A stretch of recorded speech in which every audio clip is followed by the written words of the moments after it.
Bueno, en este video vamos a estar cubriendo el tema de Entity Relationship Diagrams, o lo que también yo lo menciono en clase como ER Diagrams. Estos diagramas ya hemos visto algo sobre ellos. En esta clase vamos a ir un poquito más sobre el detalle sobre la construcción de los mismos. Vamos a recordar que estos ER Diagrams se hacen durante la etapa de análisis en el System Development Lifecycle, y como otras herramientas de análisis, pues básicamente lo que hacemos es hacer un modelo de la realidad del sistema requerido en cuestión. En este caso, recuerden, como les he mencionado antes, en la breve introducción que di antes sobre ER Diagrams, que los ER Diagrams hacen un modelo de lo que son las entidades de interés en el sistema a ser diseñado. Vamos a estar haciendo un modelo de elementos de interés en el sistema, y como vemos en pantalla, por ejemplo, tenemos una estudiante, por eso es que vemos la figura del estudiante aquí, lo cual es el estudiante, ¿verdad?, en la vida real. Y en el modelo, pues básicamente vamos a estar ilustrando a dicha estudiante con una información que la describa. En este caso tenemos el estudiante con su número de seguro social, su nombre y su major. Así que lo importante entender aquí es que cuando hacemos un modelo estamos representando la realidad, que en este caso es el estudiante, con un modelo que en este caso pues se ilustra con este rectángulo de lo que vendría siendo el estudiante representada en el sistema. Hay tres componentes básicos en los ER Diagrams. Ya hemos visto estos anteriormente. Tenemos los tres componentes principales, son el rectángulo, que representa como tal las entidades. Tenemos los elipses, que representan los atributos de la entidad o las características. Y tenemos los diamantes, que representan las relaciones. Eh, las entidades, como mencioné en clases anteriores, pues representan algo de interés en el ambiente. Recuerden que cuando estemos desarrollando un sistema, vamos a estar capturando del peticionario del sistema la información que le interesa almacenar, y durante el proceso de análisis vamos a tratar de identificar los artículos de los cuales el peticionario del sistema pues desea almacenar datos. Estas son cosas de interés como personas, lugares, objetos, eventos o cualquier concepto.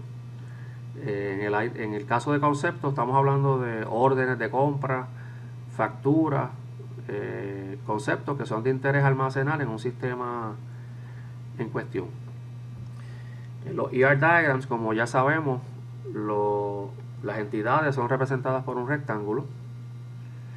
Y finalmente, cuando hagamos el diagrama, donde vamos a tener una serie de entidades representadas, pues la colección de todas estas entidades y sus relaciones pueden ser entonces lo que representaría la base de datos que quisiéramos desarrollar. Hay dos cosas que tenemos que diferenciar. Esto lo vimos en clase anteriormente también, y es que tenemos las entidades, lo cual es lo que realmente el nombre completo sería Entity Type, pero para propósito de la clase le llamamos entidades. Y tenemos también las instancias. Las instancias son una ocurrencia de una entidad. Por ejemplo, cuando tenemos una entidad de un estudiante, como vimos anteriormente, pues una instancia sería el récord o los datos de un estudiante en particular. Por ejemplo, vimos que la entidad anterior sobre el estudiante contenía el seguro social, el nombre y el major. Pues una instancia sería seguro social 1, 2, 3, 4, 5, por ejemplo, el nombre Ricardo Medina, major ingeniería eléctrica. Otra instancia sería Juan del Pueblo, Seguro Social 345, Mayor, Ingeniería Industrial. Así que una instancia sería un récord o una representación de una instancia, perdón, de una entidad. Aquí vemos un ejemplo de lo que es el concepto de entidad versus la instancia. Aquí tenemos una entidad que es un cliente y una instancia sería este récord. Aquí tenemos un número de estudiantes, perdón, un número de clientes, nombre de cliente, su dirección, zip code y teléfono posiblemente.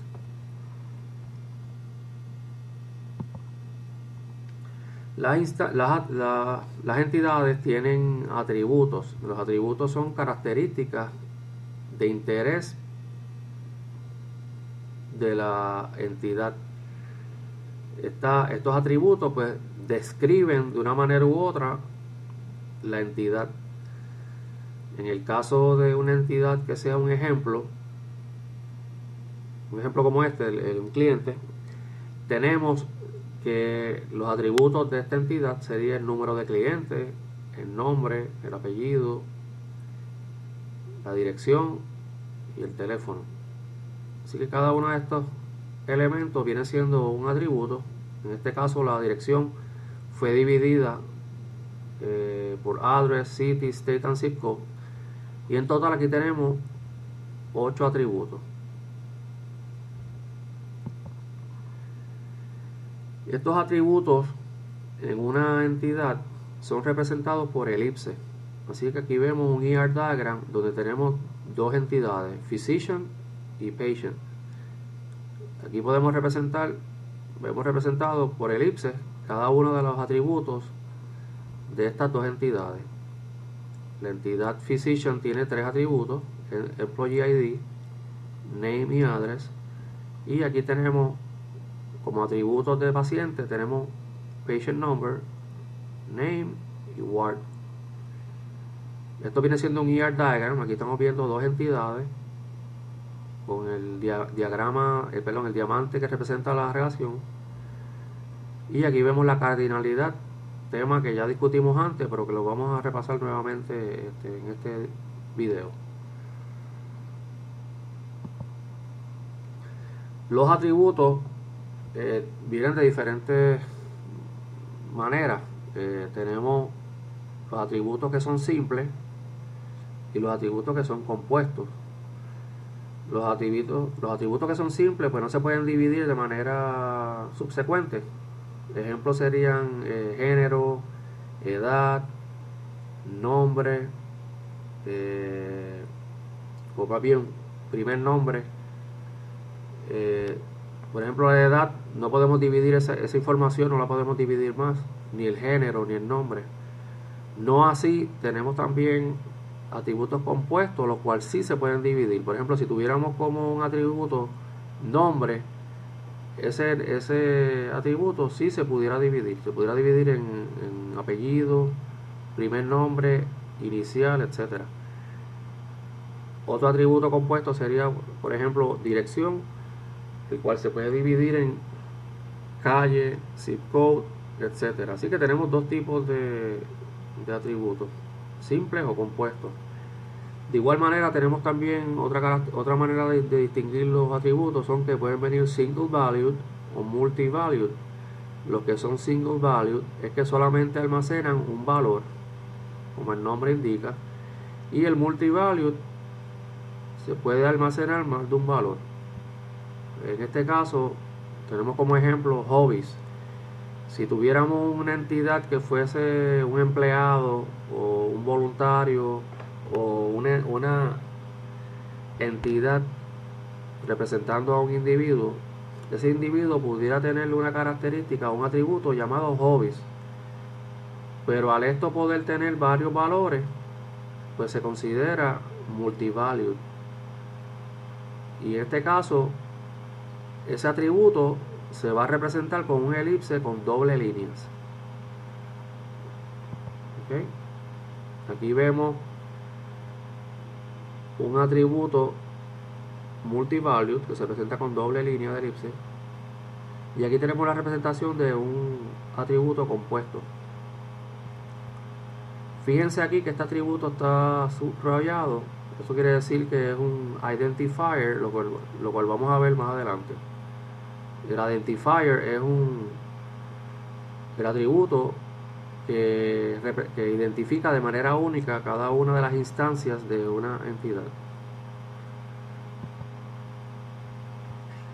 Siguiendo con el tema de los atributos, podemos ver o tener más bien atributos que son almacenados versus atributos que son derivados. Los que son almacenados son los atributos normales, que son representados por un símbolo de elipse, como aquí tenemos employee number, aquí tenemos employee date of birth, pero también tenemos atributos que son derivados, que son representados con un elipse entrecortado, con unas líneas aquí dash. El ejemplo más común es la edad. Nosotros no sería buena práctica almacenar la edad de manera permanente, almacenada, porque la edad cambia año tras año, y eso requeriría entonces que dicho atributo se cambie todos los años. Una manera más elegante de tener como atributo la edad es hacerlo un atributo derivado, en cuyo caso el valor sería la fecha, el año actual, restándoselo al año de la fecha de nacimiento. De esa manera pues podemos sacar instantáneamente la edad del empleado, siguiendo este ejemplo, en cualquier momento sin tener que modificar la entrada del valor de esta entidad año tras año. Así que esto sería una entidad almacenada, derivada. Ahorita les mencioné el tema de los identifiers. Los identifiers son un atributo o una combinación de atributos que identifica de manera única las instancias de una entidad.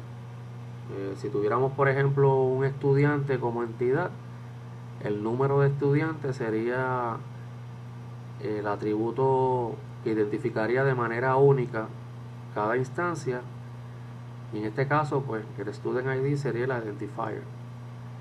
De igual manera, si tuviéramos otra entidad que sea automóviles, el identifier pudiera ser un atributo que se llame vehicle ID, que identifica de manera única cada instancia de esa entidad. Los identifiers, como ya les mencioné, debe de identificar de manera única cada instancia. Un identifier puede ser, y esto es lo más típico, un solo atributo, pero pudiera ser la combinación de más de un atributo. Ok, esto lo vamos a ver más en clase cuando discutamos un ejemplo. Si ningún atributo de la entidad sirve para identificar de manera única cada instancia, pues podemos crear un atributo adicional para que este nos sirva como identifier. Y en el diagrama, como ya hemos visto, el atributo que venga siendo el identifier se subraya. En este caso vemos un ejemplo que ya mencionamos antes, el del cliente, que tenía 8 atributos. El customer number, ese atributo, pues es el que identifica de manera única cada instancia de esa entidad. Debe ser único, no debe cambiar el tiempo, es decir, este valor no debe cambiar con el tiempo. Debe ser un número válido, un valor válido, no debe ser nulo, no debe estar vacío. Así que cuando escojamos un atributo para que sea identifier, debemos siempre optar por coger un atributo que no cambie con el tiempo ni que tampoco sea nulo. Un ejemplo clásico que mucha gente opta por usar como identifier, pero que no es correcto, es el número de teléfono. Si usted diseña un sistema en donde tenemos como identifier de una entidad, un número de teléfono, pues a pesar de que aparenta ser único, recuerden que nosotros podemos cambiar de teléfono y al cancelar el teléfono que tengamos y coger uno nuevo, pues entonces en nuestro récord este valor cambiaría y eso nos satisfacería este criterio de que el identifier no debe cambiar con el tiempo. ¿Okay?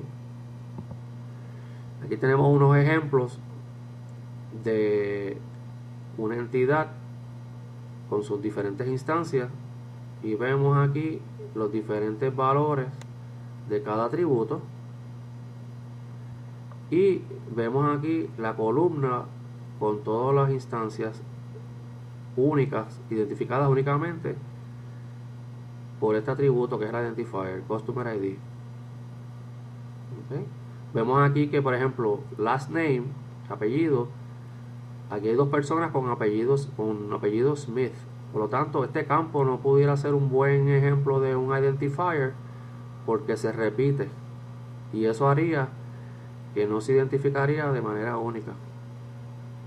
Aquí tenemos en esta columna Bob, que se repite. Por lo tanto, este campo o este atributo no representa un buen identifier tampoco. Tiene que ser un atributo que no se repita. En este caso, pues el Customer ID representa el atributo ideal para hacer este identifier. Vamos a tomar aquí un pequeño receso para terminar esta grabación y luego continuamos con la misma en otro video.